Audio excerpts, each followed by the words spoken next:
Untuk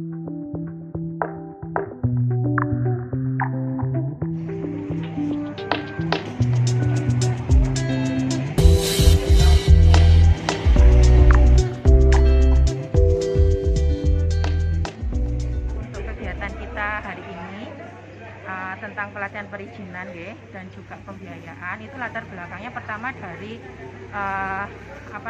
keinginan kami, latar belakang dari analisis situasi di Desa Tawangargo Mas, yang berpotensi sekali sebagai desa wisata ya, dengan potensi pertanian dan juga pemandangan serta lokasinya yang strategis. Nah, dari situ kami menganalisis Mas, komponen-komponen apa saja ya yang diperlukan untuk bisa menjadi suatu desa wisata. Nah, dalam perjalanannya kami menemukan bahwasannya dari sisi oleh-oleh ini Mas, salah satu elemen yang sangat penting untuk dikembangkan ketika kita mengembangkan suatu desa wisata. Nah, dari situ kami kemudian mengadakan suatu semacam potential mapping di Desa Tawangargo, di UKM-UKM-nya yang terdiri juga dari banyak produksi, termasuk juga produksi dawet lasahnya yang juga belum terlalu terupload mungkin atau tersampaikan kepada publik yang sebenarnya potensial ya, sehingga dari situ kita juga melakukan yang namanya need assessment untuk mengetahui kendala-kendala apa saja yang dihadapi oleh para pelaku UKM. Dari sana ya, kami kemudian menemukan bahwasanya sebagian besar UKM itu mengalami kesulitan dalam hal perizinan ya, karena belum tahu tentang informasinya, bagaimana langkah-langkahnya, termasuk juga dari sisi pembiayaan ya, sehingga pemasaran dari produk mereka itu masih belum terlalu optimal seperti itu. Nah, sehingga dari sana kemudian kami mencoba untuk melakukan suatu pendekatan, pendampingan dan menggandeng mitra kami dari sisi CSR ya. Tentu itulah sebenarnya ada titik tekan dari program kami Mas di Desa Tawangargo untuk mengembangkan Tawangargo sebagai desa wisata dan juga dengan melibatkan adanya mitra CSR. Insya Allah hari ini nanti mitra CSR yang pertama nanti sudah berkomitmen untuk membantu kita adalah dari Bank Rakyat Indonesia Mas. Jadi yang hadir pada hari ini kami mengundang kepala dusun ya, karena beliau juga yang tahu tentang potensi dusun masing-masing, perangkat desa, dan juga kami undang dari masing-masing dusun itu 2 perwakilan pelaku UKM Mas. Jadi ada 6 dusun sehingga ada 12 pelaku UKM, dan juga kami melibatkan dari ibu-ibu PKK Desa Tawangargo sebanyak 5 orang yang kami undang, sehingga ada sekitar 25 peserta pada hari ini. Nah, itu sebagai awalan saja Mas, karena nanti kami ke depan juga ingin melibatkan pelaku UKM yang lebih banyak lagi ya. Seperti contohnya juga hari ini kami mengajak dari Dukuh Boro misalkan, karena mempunyai produk yang sangat potensial dari sisi ini kopi ya, dan juga itu kami undang. Nah, untuk kedepannya kami juga ini setelah mengidentifikasi Mas beberapa kemungkinan yang ingin kita lakukan, misalkan contohnya untuk mengembangkan dari dawet lasah tadi itu ya, karena belum terlalu di manage, terutama nanti untuk agar kita bisa pasarkan dalam jangka yang lebih luas lagi Mas. Misalkan itu dikemas ya, sehingga bisa awet dengan lebih lama, lebih menarik, dan bisa juga dipasarkan melalui pemasaran online misalkan. Nanti ke depan pelatihan yang mendukung itu juga akan kami lakukan, termasuk juga kemarin kita sudah berdiskusi dengan BRI dengan melibatkan rumah BUMN. Nah, itu juga nanti tentang pelatihan rebranding, promosi, dan lain sebagainya itu Mas.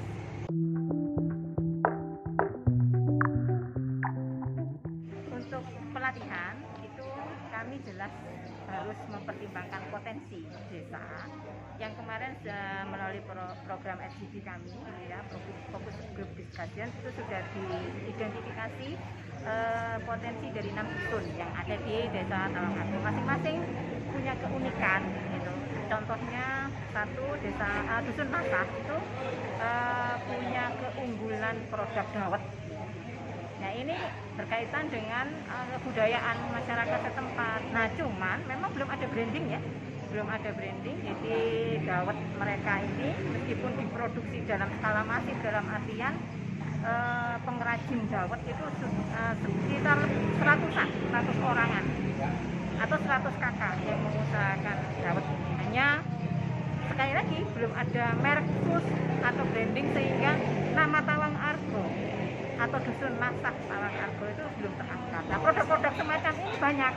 Selain dawet juga ada sayur-sayuran, bahkan mereka sudah membuka wisata edukasi untuk bertanam hortikultura, budidaya hortikultura. Itu juga belum, masih dilakukan secara parsial. Dari sisi manajemen masih belum tertata, sehingga ke depan pelaksanaan pendampingan dan pelatihan itu tetap diarahkan kepada manajemen produksi, manajemen unit usaha, dan kemudian branding atau pemasaran.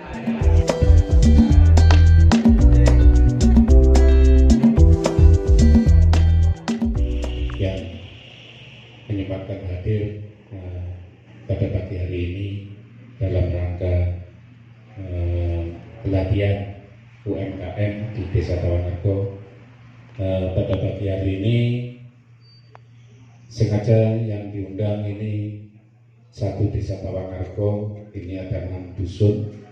Jadi undangan ini masing-masing dusun, dan setiap dusun ini yang mewakili ada 2 UMKM yang hadir di pagi hari ini. Dan ini nanti mudah-mudahan untuk ke depan jadi UMKM yang ada di Desa Tawangargo ini dan sponsori oleh CSR kami, yaitu dari BRI, mudah-mudahan bisa bermanfaat dan barokah. Dan untuk penjelasan juga mungkin Bapak Ibu yang sudah mempunyai usaha di Desa Tawangargo ini. Nah, jadi karena adanya pelatihan ini, mungkin usaha agar bisa ke depan itu lebih maju. Jadi untuk persyaratan-persyaratan perizinan, bagaimana tata cara untuk menjalankan atau melaksanakan bisa mendapatkan surat izin, dan nanti bisa untuk melengkapi atau misalnya untuk pengajuan pembiayaan. Jadi ke depan itu lebih enak. Jadi nanti akan dibantu dari Bapak perangkat kami, Bapak Abdul Wahab, yang menjelaskan atau memandu masalah tentang perizinan. Kami adalah tim dokter pengabdi Bapak Ibu dari LPPM Universitas Brawijaya. Dan dengan Desa Tawangargo sendiri kami mempunyai seperti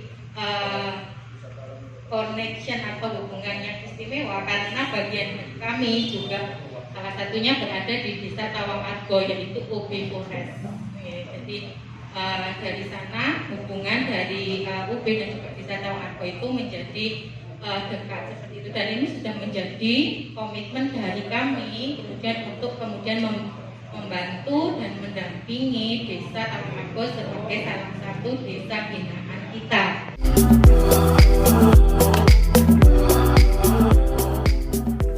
Di sini saya hanya ingin sharing saja Pak, kepala desa, dari pengalaman saya saya sebenarnya anggota tim dari Dokter Mengabdi ini, tapi ada satu pengalaman yang mungkin bisa saya sharingkan di forum ini terkait bagaimana kemudian memberdayakan masyarakat dan membangun desa wisata. Saya tinggal di Kelurahan Merjosari, Kota Malang. Saya ada di RW 11. RW 11 itu naik paling ujung perbatasan kota dan kabupaten. Ada satu hal yang menarik pada saat awal pandemi. Saya melihat bahwa masyarakat itu tidak bisa bergerak. Masyarakat itu seakan-akan mati, ekonominya mati, pekerjaannya mati, dan segala macamnya. Kemudian saya melihat dari sudut pandang yang lain, bagaimana menghidupkan masyarakat selama pandemi. Karena ini tadi juga yang dialami oleh, kata Pak Sukar, ini yang dialami oleh kita ini kan. Kemudian yang saya lakukan itu adalah selain membuat satgas, selain membuat satuan tugas. Tapi kemudian kita kembangkan menjadi satu konsep desa wisata yang berbasis pada pemberdayaan, dan alhamdulillah kemudian diikutkan lomba menjadi juara 2, padahal harusnya juara 1.